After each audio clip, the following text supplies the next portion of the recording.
Hi friends, welcome back to Rani's kitchen. నేను మీ రాణి. Friends, ఈరోజు recipe వచ్చేసి స్నాక్స్ రెసిపీ అండి. చిన్నపిల్లలకి చాలా చాలా ఇష్టమైన చిన్న చెకోడీలు. ఆ ప్రాసెస్ అంతా చూద్దాం. వీడియోని ఫస్ట్ నుంచి లాస్ట్ వరకు స్కిప్ చేయకుండా చూడండి. 1 కప్పు బియ్యం పిండితో అన్నీ కూడా ఇంట్లో ఉన్న ఇంగ్రీడియంట్స్తోనే సింపుల్గా 10 నిమిషాల్లో ఈ స్నాక్స్ అనేవి ప్రిపేర్ చేసి పిల్లలకి పెట్టొచ్చండి. చాలా ఈజీగా చేసేసుకోవచ్చు. పైకి క్రిస్పీగా చాలా టేస్టీగా ఉంటాయి. వీడియోని ఫస్ట్ నుంచి లాస్ట్ వరకు స్కిప్ చేయకుండా చూడండి. అలాగే ఛానల్ని ఫస్ట్ టైం వాచ్ చేసిన వారు సబ్స్క్రైబ్ చేసుకోండి. పక్కనే ఉన్న బెల్ బటన్ కూడా క్లిక్ చేయండి. ఇంకా కుకింగ్ స్టార్ట్ చేద్దాం. ముందుగా స్టవ్ ఆన్ చేసి కళాయి పెట్టుకుని ఒక బౌల్ నిండా వాటర్ తీసుకుని పోసుకోండి. దానిలోకి టేస్ట్కి సరిపడా సాల్ట్, 1 టీ స్పూన్ కారం వేసుకోండి. అలాగే 1/2 టీ స్పూన్ పసుపు కూడా వేసుకుని, ఒక 1/2 టీ స్పూన్ వాము, 1/2 టీ స్పూన్ జీలకర్ర కూడా వేసుకోండి. అలాగే 1 టేబుల్ స్పూన్ వెన్న కానీ బటర్ కానీ వేసుకోండి. లేదంటే ఆయిల్ అయినా కూడా వేసుకోండి. బటర్ కానీ వెన్న కానీ ఆయిల్ కానీ ఏదైనా వేసుకోవచ్చండి. స్నాక్స్ అనేవి క్రిస్పీగా బాగా వస్తాయి. మరి కొంచెం ఎక్కువగా కూడా ఇంకొక టేబుల్ స్పూన్ యాడ్ చేసుకున్నా కూడా చాలా గుల్లగుల్లగా స్నాక్స్ అనేవి కరకరలాడుతూ టేస్టీగా వస్తాయి.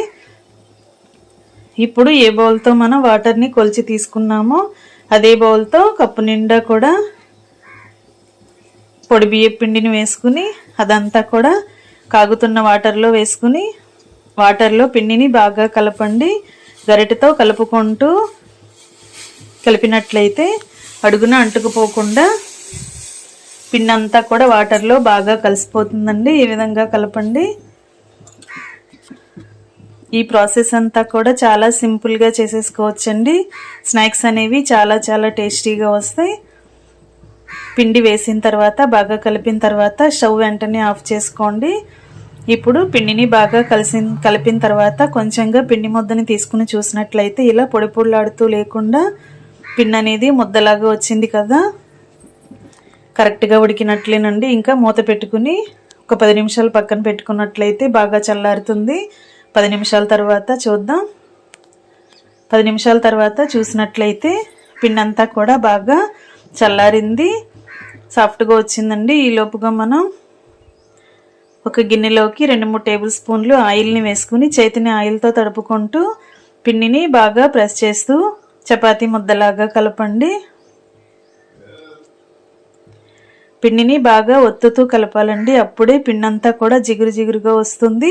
చెకోడీలు చేసుకున్నప్పుడు క్రాక్స్ అనేవి రాకుండా కరెక్ట్ షేప్లోకి రౌండ్గా మనం చేసుకోవటానికి ఈజీగా వస్తాయండి. పిండిని బాగా ఒత్తుతూ గట్టిగా ఒత్తుతూ కలిపినప్పుడే చెకోడీలు అనేవి కరెక్ట్గా వస్తాయి.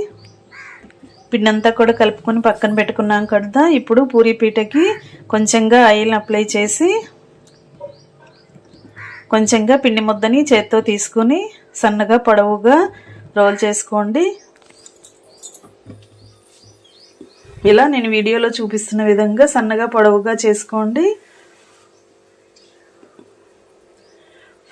మరీ సన్నగా కాకుండా మరీ లావుగా కాకుండా ఇలా మీడియంగా చేసుకున్నట్లయితే అచ్చం షాప్లో కొన్న చెకోడీల్లాగా టేస్టీగా క్రిస్పీగా వస్తాయండి. ఈ సైజులో నేను చూపించిన విధంగా రౌండ్గా అంటించుకొని ప్లేట్లోకి పెట్టుకోండి. ఇదే ప్రాసెస్తో మిగిలిన చెకోడీలను కూడా చేసుకోండి. చిన్నపిల్లలైనా కూడా చాలా ఈజీగా ఈ చెకోడీలను చుట్టేస్తారండి. అంత ప్రాసెస్ అనేది అంత ఈజీగా ఉంటుంది. ఇంగ్రీడియంట్స్ కూడా అన్నీ మన ఇంట్లో వాడుకునే ఇంగ్రీడియంట్సే కదా. స్నాక్స్ అనేవి షాప్లో కొన్న టేస్ట్ కన్నా చాలా కమ్మగా మనం ఇంట్లోనే ఇలా చేసి పిల్లలకి పెట్టొచ్చండి. అన్ని చెకోడీలు కూడా ఒకే సైజులోకి రావాలి అంటే పిండిని కొంచెంగా తీసుకుని ఇలా పొడవుగా రోల్ చేసుకుని అన్నీ కూడా చిన్న చిన్న పీసెస్గా కట్ చేసుకున్నట్లయితే ప్రతి చెకోడీ కూడా కరెక్ట్ సైజులోకి వస్తుందండి. ఈ విధంగా కట్ చేసుకోండి. మరీ పెద్ద ముక్కలుగా కట్ చేసుకున్నట్లయితే చెకోడీలు అనేవి మరీ మందంగా వస్తాయి. అప్పుడు మనం డీప్ ఫ్రై చేసిన తర్వాత లోపలంతా కూడా పిండిగా పచ్చిగా అనిపిస్తాయి. అందుకే నేను చూపించిన సైజులో మాత్రమే చేసుకోండి. పిండిని అరచేతిలో ఒత్తుకుంటూ కూడా ఇలా రోల్ చేసుకుని కూడా ఈజీగా మడత పెట్టేసుకోవచ్చండి. అంచుల్ని మడత పెట్టుకోవచ్చు. అంచుల్ని కరెక్ట్గా గట్టిగా నొక్కి ఉంచండి, లేదంటే ఆయిల్లో వేసిన వెంటనే అవి ఓపెన్ అయిపోతాయి. పిండిని ప్రెస్ చేస్తూ చేసినప్పుడే పిండి అనేది జిగురుగా వస్తుంది, చెగోడీలు చుట్టుకోవటానికి ఈజీ అవుతుందండి. అన్నీ కూడా ఇలా చేసి పెట్టుకున్నాం కదా. ఇప్పుడు స్టవ్ ఆన్ చేసి కళాయి పెట్టుకుని డీప్ ఫ్రైకి సరిపడా ఆయిల్ పోయండి. ఆయిల్ కూడా ఎక్కువగా పోయాల్సిన పని లేదండి. ఇవి ఈజీగానే క్రిస్పీగా ఫ్రై అయిపోతాయండి. ఆయిల్ అసలు పీల్చుకోవు, ఎందుకంటే మనం బియ్యం పిండితో చేస్తున్నాం కదా. ఆయిల్ కాగిన తర్వాత ఫ్లేమ్ మీడియంలోకి పెట్టుకుని కళాయికి ఆయిల్కి పట్టినన్ని చెగోడీలను వేసుకుని గరిటెతో కలుపుకుంటూ డీప్ ఫ్రై చేయండి. ఒకటికొకటి అంటుకుపోకుండా ఇలా గరిటెతో విడివిడిగా చేసుకుంటూ ఫ్రై చేసుకోండి.